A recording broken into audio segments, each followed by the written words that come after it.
when you are looking at things from like an intrinsically motivated perspective, you are the only one who can push you forward at that point. So that's kind of, we were saying we were kind of painting extrinsic in a negative light. Well, intrinsic can be kind of negative too, because if you are the only one pushing you forward and then you kind of lose motivation in that thing you're doing, then I kind of feel like, because I know that I'm very intrinsically motivated, and that's why I think I kind of hop from thing to thing periodically, because I'll kind of like lose motivation for that one thing and then I won't push myself forward.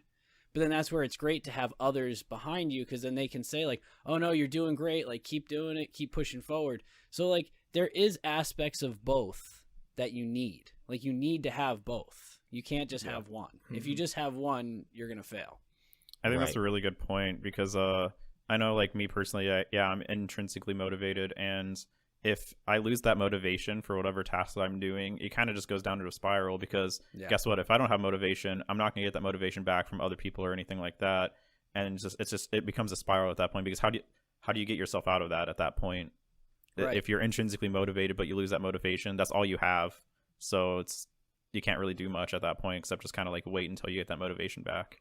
You can't force motivation, it's like you can't, especially as being intrinsic, like you can't force it and be like, oh, I have to make myself motivated to do this. Like it just doesn't work that way. Or if you do, you're not going to get a good result in what you're doing, because you're just doing it because it's like an arbitrary thing at this point.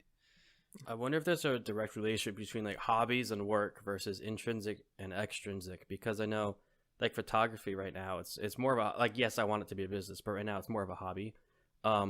So I'm intrinsically motivated because, I want to get cool shots.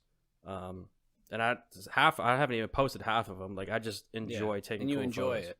Yeah. Right. See, that's more intrinsic. But here's the thing is Bear. Bear. Hey, Bear. I get burnt out very easily, just like you're saying. Mm-hmm. I'm in Omaha. I want to do like travel photography and go all these cool places, but I'm in Omaha, and I haven't taken a photo here for a few months. Granted, I've been a little busy, but at the same time, if I had that person like pushing me, like another photography friend, like push me, like, hey, let's go do this. That looks really cool. Like I love your work. Let's go take some more. That's all I would need, right? Right.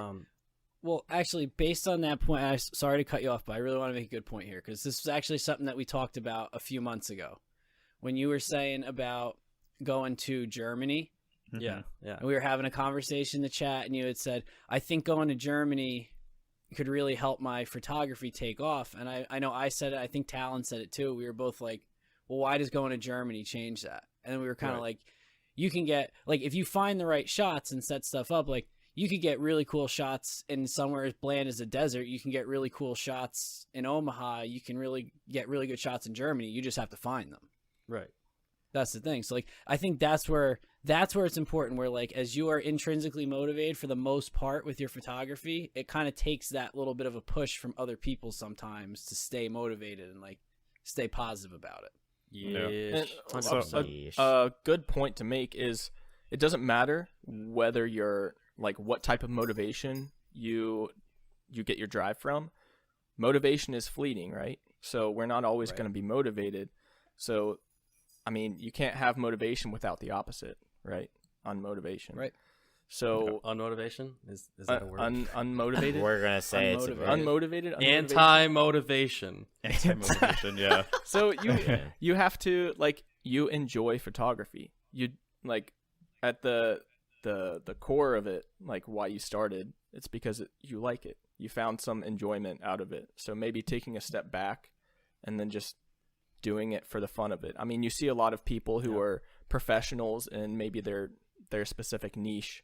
You hear them talk about this all the time, is they achieve like all of these accolades and did I say that right? Accolades? Yeah. Accolades. Allocates.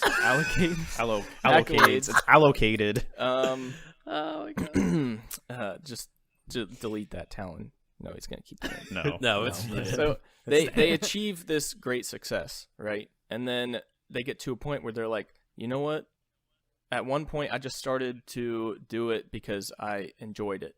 You know, they find that enjoyment again, and fall in love with it again. So I think that's what you need to do with photography, is just start doing it. Be like, hey, this would be fun. Like, let me go out and take a picture like in this field and try to do some creative shots in the middle of Nebraska. You know, it's not a mountain. It's not this roaring river. It's not like a snowy mountain or anything, but you might be able to get some creative shots out of it too. Make that cornfield look dope as shit. Yeah. Hell yeah, bro. Actually, I mean. Thanks for watching. If you liked this clip and want to see more, click the link below or head over to our channel, like, subscribe, and make sure to hit that bell icon so you can stay up to date on the most current lessons learned content. See ya!